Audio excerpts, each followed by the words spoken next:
जिम्मेदारी का तो अर्थ ही हुआ ना मुक्ति। हमने कहा कि बच्चा पैदा होता है बंधनों में, तो बच्चे की अपने प्रति जिम्मेदारी हो या बच्चे के हितैषियों की बच्चे के प्रति जिम्मेदारी हो, सब कुछ एक ही बात पर आ गया, क्या? मुक्ति। बच्चे को मुक्ति दो। तो उसको इस तरीके से सिखाना होगा, बड़ा करना होगा कि मुक्त होता चले और मुक्ति के लिए उसके मन में प्यार गहराता चले। यही जिम्मेदारी है। और ये अच्छी, सच्ची, वास्तविक जिम्मेदारी है। जिम्मेदारी गड़बड़ बात नहीं है, पर जिम्मेदारी के नाम पे दूसरी चीजें करने लग जाएं तो गड़बड़ है। बच्चे की माँ हो, बच्चे का शिक्षक हो, चाहे कोई भी हो, अगर वो किसी बच्चे को मुक्ति की दिशा में तैयार और प्रेरित कर रहा है तो ये प्रेम भी है, जिम्मेदारी भी है, दोनों एक ही बात है। देखिए, दो तरह के प्रेम होते हैं।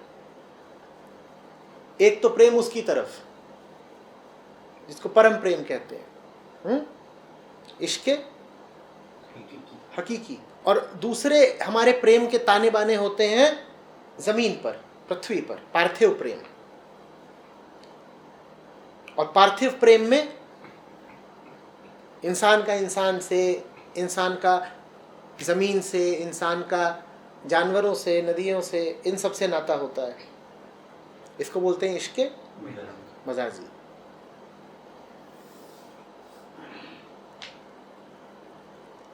वहां जाते हैं अपनी मुक्ति के लिए। जब वहां जहां वो प्रेम हो, वहां उससे क्या नाता होता है? तेरे पास आ रहे हैं क्योंकि तेरे पास आके ही आजादी मिलेगी। और जमीन पर दूसरों के प्रति प्रेम का क्या अर्थ होता है? जब आप कहते हैं कि मैं इस इंसान से प्यार करता हूं, तो उसका वास्तविक अर्थ क्या होता है? कि मैं दूसरे को वो देना चाहता हूं जो मैं वहां जाके पाना चाहता हूं।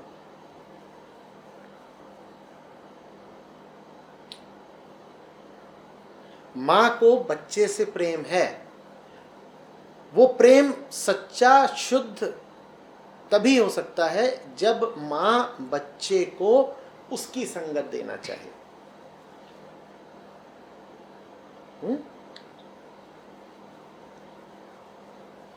इसके हकीकी का मतलब हुआ मैं सीधे उसके प्रेम में पड़ गया। इसके मजाजी का मतलब हुआ मैं दूसरे के लिए वो माध्यम बन गया जो दूसरे को उस तक ले जाएगा, ऊपर तक। समझ रहे हो बात को? तो प्रेम तो जहां भी है उसका ताल्लुक ऊपर वाले से ही होगा। जहां प्रेम का मतलब नीचे वाले का संबंध नीचे वाले से हो गया, वो प्रेम नहीं है, फिर नर्क है।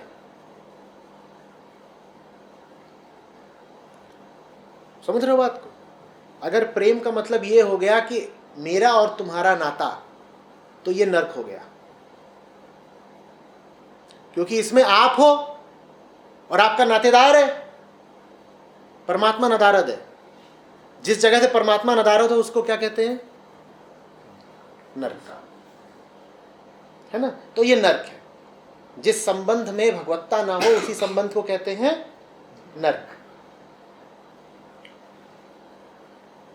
तो या तो प्रेम होगा ऊपर वाले से आपका सीधा नाता, या प्रेम होगा दो इंसानों का ऐसा नाता जहां दोनों एक दूसरे को वहां तक ले जाने की कोशिश कर रहे हैं। और अगर दोनों एक दूसरे को वहां तक ले जाने की कोशिश नहीं भी कर रहे हैं, तो कम से कम उन दोनों में से एक ऐसा है जो दूसरे का हाथ पकड़ के उसे वहां ले आना चाहता है। अब यह कहा जा सकता है कि यह रिश्ता प्रेमपूर्ण है।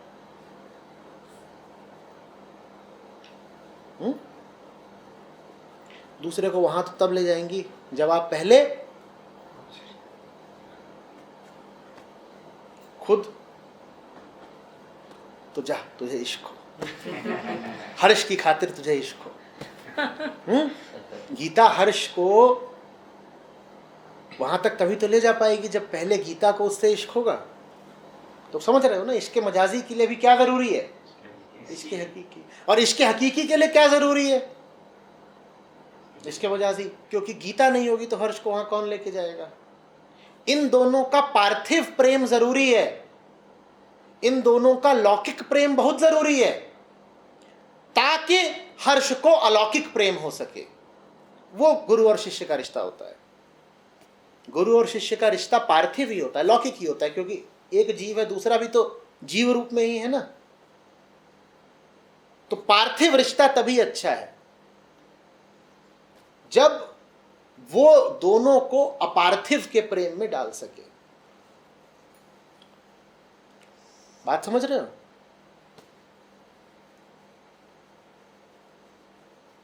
नीचे वाले के लिए ऊपर वाला जरूरी है, और ऊपर वाले तक नीचे वाला पहुंच सके इसके लिए नीचे वाला जरूरी है।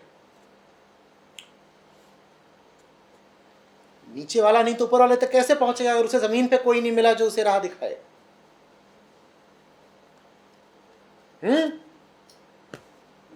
गुरु गोविंद दो खड़े, गोविंद दियो मिलाए। गुरु ना होगा, नीचे वाला ना होगा, तो ऊपर वाले से कौन मिलाएगा? तो इसके मजाजी भी बहुत जरूरी है। बहुत जरूरी है कि जमीन पर भी तुम्हें किसी से प्यार हो। जमीन पर अगर तुम्हें किसी से प्यार नहीं हुआ तो आसमान तक तुम्हें कौन लेके जाएगा?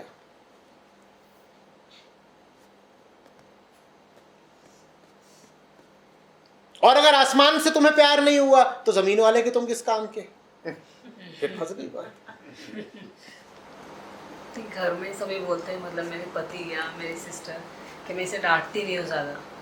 मतलब मैं इसे, तो मुझे ऐसा लगता है कि डरा धमका के, मतलब मैं माँ हूँ तो मेरे पास अधिकार है कि चार तुझे खाना नहीं दूँगी, ये नहीं दूँगी करके कुछ भी करवाओ, मुझे गलत लगता है। तो वो लोग कह रहे हैं कि तुझे डिसिप्लिन करने नहीं आता है, इसे कैसे, मतलब किस तरह से बैलेंस? डिसाइपल बनेगा तो हो गया डिसिप्लिन। मतलब इसके पापा बोलते हैं कि तेरा रिमोट कंट्रोल इसके हाथ में है और चाहिए, मतलब वो सुनता नहीं है तेरी, तुझे नचाता रहता है क्योंकि तुझे ज़्यादा उससे मोह है इसके लिए। बट मोह तो गड़बड़ है।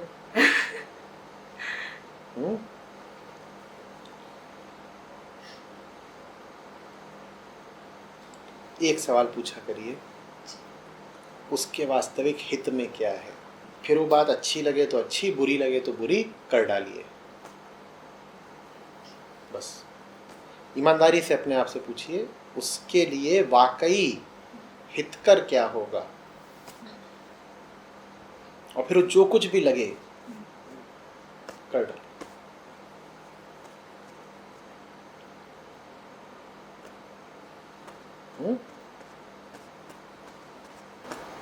इसे यहाँ आने के लिए बोलूँ तो ये तैयारी होता है। आपके वीडियो सुनती हूँ आजकल, मतलब पहले जैसे डिस्टर्ब नहीं करता है। सिर्फ पढ़ाई के बारे में, पढ़ाई अच्छे से कर लेता है, फिर भी वो इमीडिएटली सुनता नहीं है। मतलब कोई बात थोड़ा कुछ तो जीव ही तो पैदा हुआ है। जीव में दोष देखें तो कोई ताज्जुब मत किया करिए। हाँ, कोई जीव ऐसा मिल जाए जो कहे मैं निर्दोष हूँ, तो 4 कदम पहले पीछे हट जाइए, फिर बात करिए, वहाँ धोखा होगा। जीव में अगर दोष और विकार दिख रहे हैं तो इसमें अचंभा क्या है? जीव ही तो पैदा हुआ है, कुछ तो वो करेगा ना। छोटन को उत्पात, कभी इधर कुछ करे, अभी देखिए उधर देख रहा, बात कर रहा।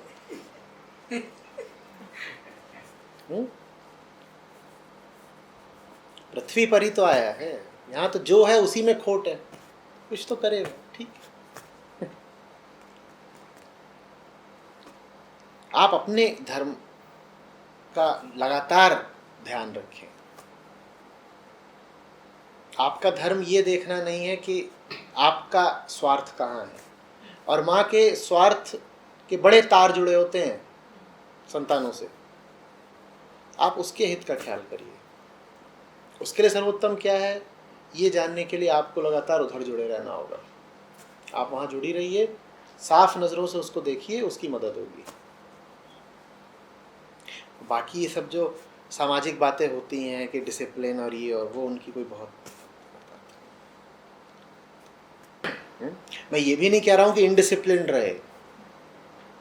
मैं ये कह रहा हूँ कि असली चीज़ ये डिसिप्लिन इनडिसिप्लिन से ऊपर की होती है।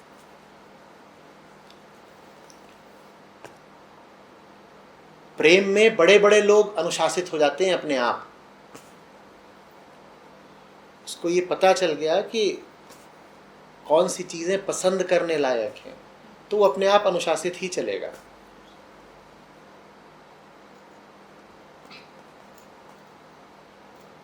उसकी पसंद ठीक रखें।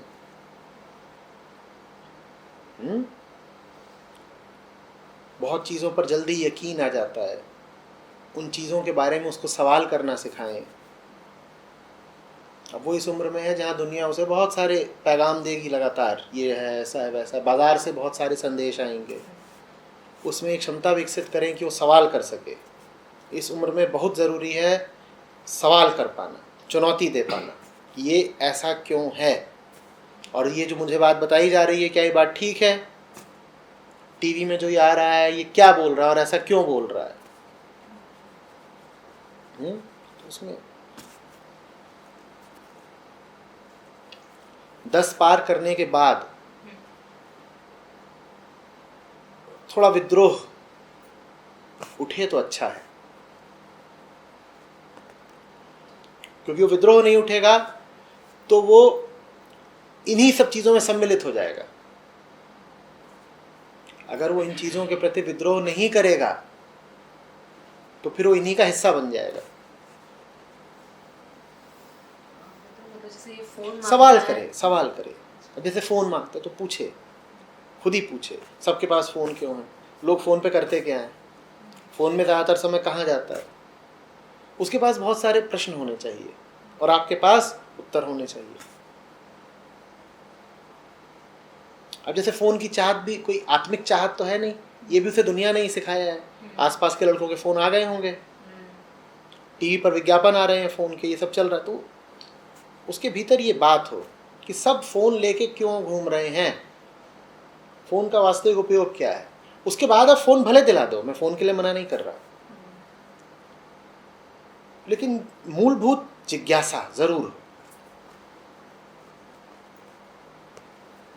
आजकल बच्चे वो कोई नया गेम आया है ना, पबजी, उस पर देख 1.5 घंटा खेलते ही रहते हैं, उसमें शूटिंग। कोई बात नहीं, पबजी की बात नहीं है, बात ये है कि वो और बातें पूछता है कि नहीं।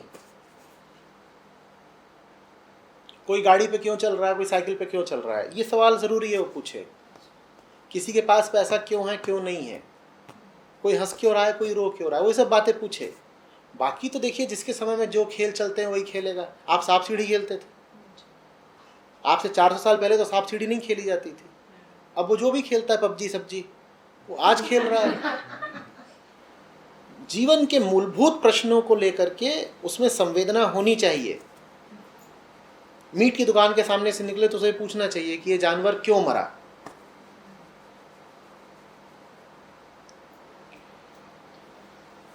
हवाई जहाज को देखे तो पूछे कि इतने लोग कहाँ जाते हैं बैठ करके और क्यों जाते हैं, एक आदमी के लिए जरूरी क्यों है दूसरी जगह जाना। पूछे ये दिया क्या है, क्यों जल रहा है, कोई लाभ है इससे, कोई बात है, क्योंकि बल्ब तो जल रहे हैं तो इसकी रोशनी क्यों चाहिए, ये बातें उसे पूछनी चाहिए। भले बेतुकी लगे ये बातें, पर पूछे जरूर। फोन के पीछे समय बहुत बर्बाद होता है, ऐसा लगता है। नहीं, फ़ोन को लेके मेरा कोई नज़रिया नहीं है। बात यह कि वो फ़ोन पे क्या करेगा। चित्त अगर साफ है तो फ़ोन उसके काम आएगा, और चित्त अगर रुग्ण है तो फ़ोन का दुरुपयोग करेगा। चित्त सही होना चाहिए ना, साफ होना चाहिए।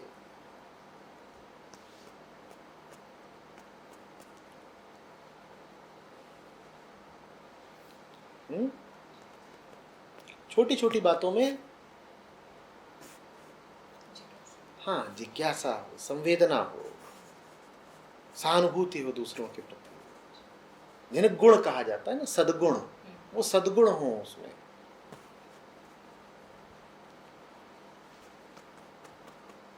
कहीं किसी को गिरा देखे तो आपसे पहले उसके मन से ये निकलना चाहिए कि उसको उठा दें।